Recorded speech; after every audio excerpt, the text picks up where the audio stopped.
everyone is warmly welcomed to a marvelous 13,000 years. Previously completely extinct from this world, the dire wolf is now living with us. Because of genetic engineering science, a company called Colossal Bioscience is the one behind this wonder. Remarkable, they managed to do it. So not only this wolf species, but in the future, many popular animal species that went extinct and are still talked about by people, for example, the Tasmanian tiger, in the year 1600, completely extinct. The dodo bird, not only that, 4,000 years ago, completely extinct. We saw in the Ice Age movie large elephant-like creatures living in snowy regions. Those animal species too, in the future, we will have the chance to see with our own eyes. So, the first attempt by this company called Colossal Bioscience is to introduce this dire wolf, which is called extinct, as excellent. But what they do is de-extinction, simply put, bringing back extinct animals to life. Many people have seen a TV series, Game of Thrones. In that TV series, some characters kept as pets. They were these dire wolves. So 13,000 years ago, even though they were completely extinct, now 5-month-old dire wolves. Two of them are with us now. One is named Romulus and the other is named Remus. In addition to those two, there was another little female animal. Her name was Cleese. So, thousands of years ago, this wolf species that completely disappeared from this world was brought back to life in a secretive place in America. But now many people say these are not dire wolves. These are a different version of another wolf species. So what really happened here? Thousands of years ago, completely extinct. This animal species, how did they give life back to it? How did they recreate this wolf species? How was this extinct animal species brought back? What is the danger in bringing back extinct animal species? I hope to tell you all this today in this video. Before the video ends, remember. So, here's the full story today I'll tell you. In 1854, near the Ohio River in America, the first dire wolf fossil was found. So, these dire wolves are classified as a species. Their scientific name is Canis dirus. Every dog species, every wolf species, even deer belong to this classification. However, in 1818, scientists studying those fossils examined and said, dire wolves do not belong to the Canis classification. But later, that idea was disregarded. So, the closest living relatives of dire wolves were initially identified by scientists as modern and gray wolf species. But later, scientists examined and said, there's no such similarity between dire wolves and modern wolf species. That means we have to remove modern wolves from the list. The closest living relative of the dire wolf is the gray wolf. So thousands of years ago, 13,000 years ago, dire wolves and gray wolves lived as one group. But there was no interbreeding between these two wolf species. That means no gene mixing happened.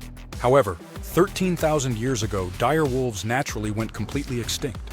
But now we have a question, 13,000 years ago. Even though dire wolves went completely extinct, gray wolves that were with dire wolves are still here. So how did that happen? Scientists have made several conclusions about this. The first conclusion is that dire wolves hunted large animals, not small ones. But over time, because there was a decline in those large animals, dire wolves had nothing to eat. That's why they went extinct, many believe. The second conclusion is that dire wolves had a very low ability to adapt to the environment.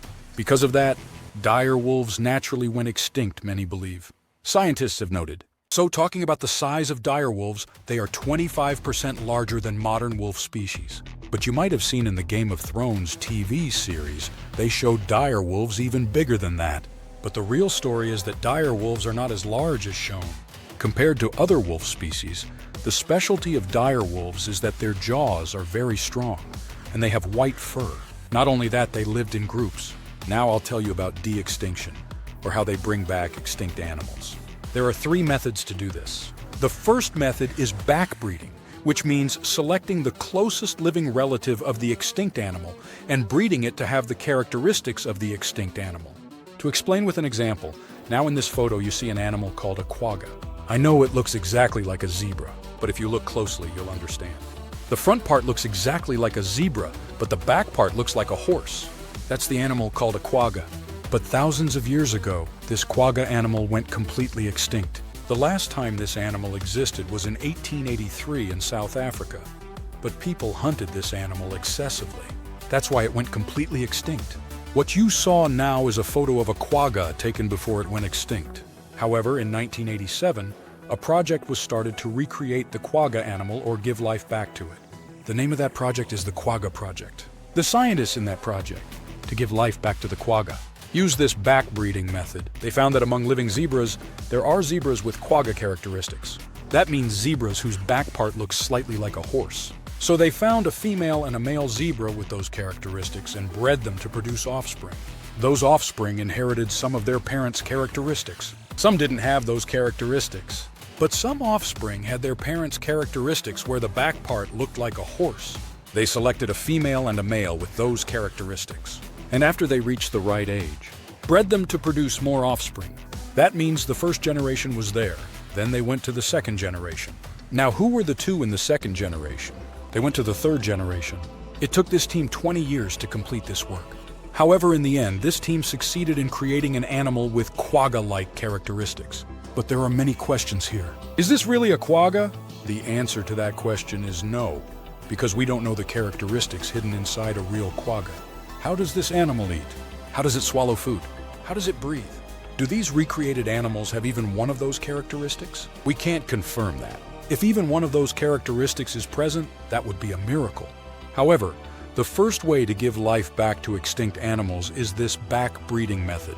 The second method is cloning, synthesizing an accurate gene copy of an extinct animal. But the hardest part here is finding a healthy cell sample of the extinct animal. You might remember in 1996, scientists proved cloning was possible through Dolly the sheep. But sheep are not an extinct species. They are still alive. So, they took a cell sample from a living sheep to create Dolly, for example. To be exact, in the year 2000, scientists tried to clone and recreate extinct animals. On January 6th of that year, the last Bucardo goat died. But a year before that goat's death, scientists were prepared. So while the goat was alive, they took a cell sample and stored it very safely. So when the last Bucardo goat died, the species went completely extinct. But scientists had the healthy cell sample needed for cloning. So after that, they started cloning to recreate a Bucardo goat. They took the cell sample, extracted the nucleus, copied it, and tried to implant it 57 times. But only 7 resulted in successful pregnancies. Unfortunately, 6 of those miscarried. They succeeded in giving birth to a female Bucardo goat. But that female was born with a lung defect. Because of that, she lived for only 10 minutes. She died. I think you understand how difficult it is to recreate extinct animals. However, the second method is cloning. The third method is genetic engineering, meaning genetic engineering science. This is the most modern method in the world. It's the only technology and method to give life back to an animal that went completely extinct tens of thousands of years ago. Because it uses fossils. The DNA of extinct animals doesn't naturally preserve. I'll simply explain how scientists do this with a fossil. First, scientists take the fossil, examine and study it. They check if the fossil belongs to the extinct animal they need. Then they focus on the DNA in the fossil. They examine the DNA. Then scientists take a DNA sample from the closest living relative of the extinct animal and compare it with the fossil's DNA sample to see how much they match. Then scientists start editing the DNA. This is not as easy as it sounds. However, if the DNA is edited correctly, scientists have a healthy cell sample of the extinct animal. After that, it's the same cloning steps, because they now have a healthy cell sample of the extinct animal. You might remember with a healthy cell sample, they can create that animal through cloning. But this work is not as easy as it sounds, because they face 2 big challenges. The first challenge is finding a correct and complete DNA sample. As I said earlier, they use fossils for this. Fossils are thousands of years old, sometimes millions of years old. Those fossils are heavily damaged. The DNA is broken. So finding a correct and complete DNA sample is the biggest challenge for scientists. The next challenge is DNA editing. As I said earlier, DNA editing sounds like just 2 words, but it's very difficult, because scientists have to edit millions of DNA strands separately. However, we can say the colossal bioscience company faced both these challenges. The main goal of this company is to recreate a mammoth that went completely extinct 4,000 years ago or give birth to a mammoth again. But that work is not easy. They have to face many challenges before doing that. But the closest living relative is the Asian elephant. However, the gestation period of an Asian elephant, meaning the time a baby elephant stays in the mother's womb, is 22 months, roughly 2 years. Among mammals, elephants have the longest gestation period. So creating a mammoth all at once is difficult, they realized. However, in 2023, colossal biosciences scientists discussed and said, we can't create a mammoth all at once. So let's create another completely extinct animal as a start. That's when the idea came to give birth to a dire wolf that went completely extinct 13,000 years ago. The reason is that the dire wolf is very popular, not only in the Game of Thrones TV series, but in popular games like World of Warcraft you can see this wolf species. That's why the dire wolf is very popular. So as a start, if they give birth to a dire wolf, they'll gain more fame. They approved that idea. After that, they started the project. This work happened in 5 steps. The first step is finding high-quality DNA or a high-quality fossil. They found a dire wolf bone 13,000 years old in Sheridan Cave, Ohio. Actually, it was part of a tooth. Additionally, they found another fossil in Idaho. During excavation near a reservoir, they found a 70,000-year-old dire wolf skull. Using those fossil parts, this team of scientists succeeded in studying the gene sequence of a dire wolf. They gathered a lot of information about dire wolves, but they only got DNA fragments. Because, as I said earlier, those fossils were damaged and the DNA was broken. So this team got only fragmented dire wolf DNA. However, the next step is DNA comparison. You might remember, I said the closest living relative of the dire wolf is the gray wolf. They took a DNA sample from the gray wolf species, examined and compared it with the dire wolf DNA sample from the fossils. They found the 2 DNA samples matched 99.5%. That means the work became easier. They got DNA fragments from the fossils, but since the DNA samples are 99.5% similar, it's not as hard as they thought. The next step is to examine the difference in the DNA samples of these 2 wolf species, the 0.5% difference. What is that difference? They found that despite the 0.5% difference, there are 14 gene differences. That means the body size, height, skull size, and fur color of these 2 wolf species have 14 gene differences. The next step, or the 4th step, is DNA editing. For this, they used CRISPR-Cas9 technology. In 2020, a French scientist and an American scientist, Jennifer, discovered this technology and even won the Nobel Prize in chemistry. So the final step, the 5th step, they implemented in mid-2024. They had the edited genes, separated the nuclei or extracted the nuclei, and implanted them in 45 cells. But only 2 were successful. Those 2 were born on October 1st, 2024. They were none other than Romulus and Remus. Technically, since Romulus and Remus were created from the same clone, they should be identical, like identical twins. But the real story is different. These 2 are quite different from birth. That's clear. The reason is that Remus is not afraid of anyone. But Romulus is a bit shy. I think you now understand their personalities are quite different. However, on January 30th, 2025, the team of scientists gave birth to another female dire wolf in the same way. Her name is Cleese. So now these 3 animals are kept like they're caged. These 3 animals don't have much freedom. If a billionaire comes and throws some money, they might get to interact with these animals. Other than that, these animals have no freedom. Can I imagine? In reality, these 3 animals don't have a mother or father. By now, these 3 animals should be in the wild. If they had a mother and father, they should be teaching them how to hunt, how to protect themselves from other animals, and how to live. But none of that is happening for these animals. In another 10 years, at most 20 years, these 3 animals will inevitably die. That means for the second time, this wolf species will go completely extinct. Is there any point in what was done? At this moment, we think, scientifically, this is absolutely a victory. There's no debate about that. Because recreating an animal that went extinct tens of thousands of years ago, spending millions, using advanced technology, and trying multiple times is not a small thing.